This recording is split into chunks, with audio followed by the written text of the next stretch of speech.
Hey guys, Morgan's Maintenance. Today's tool review, or at least an unboxing and feature review for a TOPDON product today. TC004 is a thermal imaging camera. I recently did a review of their jump starter for vehicles, and I really like that product, and they liked the video, so they emailed me and asked me if they could send me a thermal imaging camera.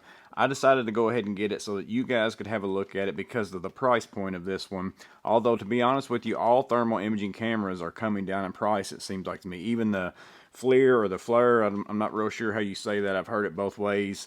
You know, I recently did a review for the Kiweets KTIW01, and I have a review for that, and it's very similar in price to that. So this one is going to run you, I think it's $369 is what the regular price is, but they've always got a coupon, and the coupon's usually pretty significant. So it's an $80 coupon right now, so you're looking at a total of $250. So in that price range, I'm still not saying it's a tool for everybody, but these things used to cost a significant amount of money to where you would only have one per company type thing, and it would be shared among employees, or it was just a specialty tool that you even had to call in people that owned one to do certain jobs. But these things can be so helpful for many people out there who are in the field where you're searching for answers for diagnosis and you want documentation. You know, you can search for water leaks, heat loss, temperatures of plumbing, you know, electrical situations. Use it in the auto mechanic type field. All sorts of uses for this camera. So we're going to today look at the features. I'm going to open the box, show you what you get in the box for that $250, and then also I'll show it to you in a few instances just to show you how it works. And then again, you can make the decision whether or not this is the right tool for you. That's the go behind this video, but let's go ahead and get into what's inside this box. So again, in looking at the box, before we dig into it, let's go ahead and look at the outside of it. If you look, here's all the specifications and kind of the key features and things like that, because I probably won't necessarily hit all those within this video because you can read it all right there if you want to, and then that way I don't have to try to remember all those numbers. Because in a thermal imaging camera, for me personally, in my line of work, I'm not looking for one that, you know, I'm going to be doing some testing and things like that, that it has to be so perfect and all those kinds of things. I just want to look at the image and see if I can see some things, and then also get some temperature readings and stuff like that. So I think as far as for the specifications on this one, it's more than plenty for the type of work that I'm going to use it for, but you can check those out and see if that's good enough for what you want to use it for. So getting into the box, and again, I've already opened this and got everything out, so it's not going to be packed in there exactly the way that it was. You're going to get the instruction manual off to the side over here. We open this up, and then on the top, you're going to have a holster that has a belt loop on it that you can put onto your belt or whatever it might be. And then you're going to obviously get the thermal imaging camera that fits down inside of that.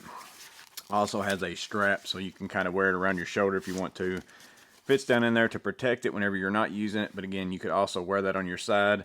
So it's not the same as kind of the Kiweets version. It came in a case that had the kind of foam insert, keeps all your stuff in there, but you know, you don't have any way to wear that on your side. So if that's more important to you, this might be the way to go with that. But even though you don't get a foam case per se, you do get a foam insert inside the box that you could take out and make your own case if you wanted to, or put it in pack out, you know, tough built, flex, whatever system that you're running, you could make yourself a little case there. So you also do get a USB-C charging cable that comes with it, so it does charge via USB-C.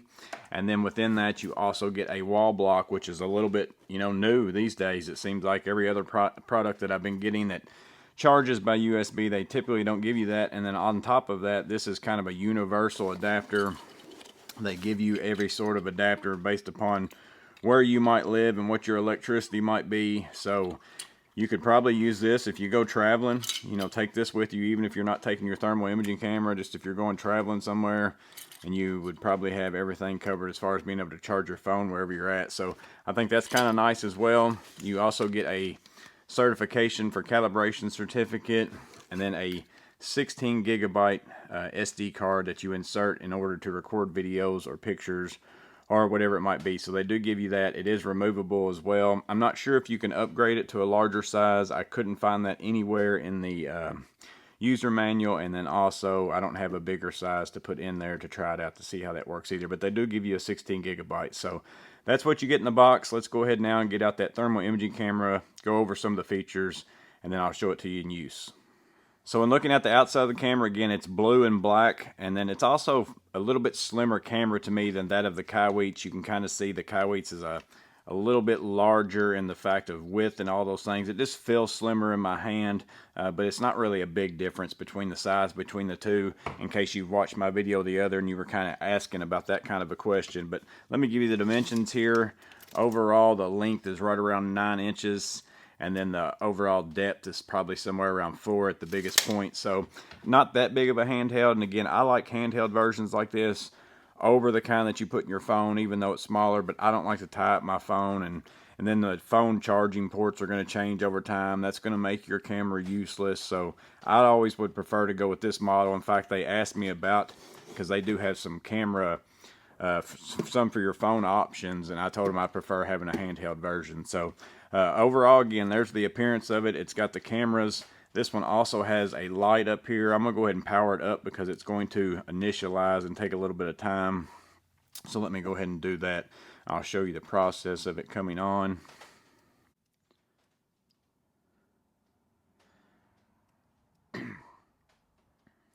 So you can see this one initializes pretty quickly, doesn't take a lot of time. One thing that this one has that the Kaiweets one doesn't have is it does have a flashlight feature. So I'm going to get my lights from up top off of there. I can press that and it's got 2 flashlights there.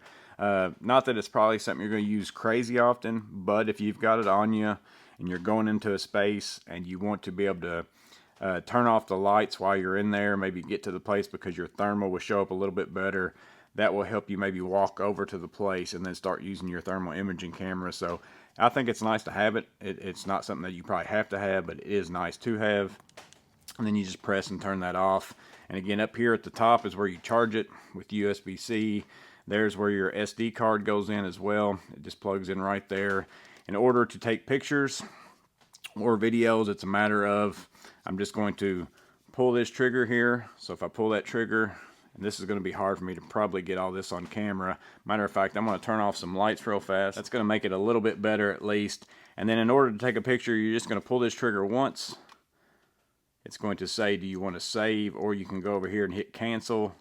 And then you can also go to where it auto saves, to where you don't have to do that every single time. That's in the settings, to where you can basically just make it every time I pull a trigger, I want you to take a picture. And then if you long press, it's going to record a video.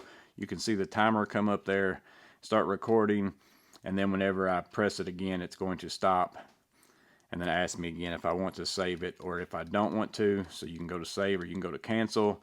And you can get to all these by plugging this up directly to your computer, and then you can get to the pictures off there. They even have a software that you can download and analyze the images if you want to. So that's an option in which you can use as well. So again, documentation, things like that you need to take a picture.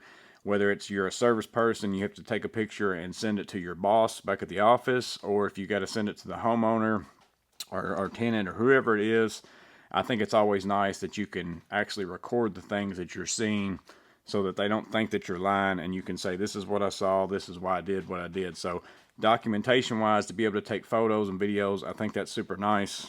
And then again, as far as what you get on the screen for options, it has the temperature up there of whatever that white dot is pointing on, and then it also has a max and a min. If I get out here farther away, you can kind of see that green dot over there. There's also typically a red one as well. So there's a green, that's the min. In this picture right now, I've got a green right there, and then I've also got a red right there.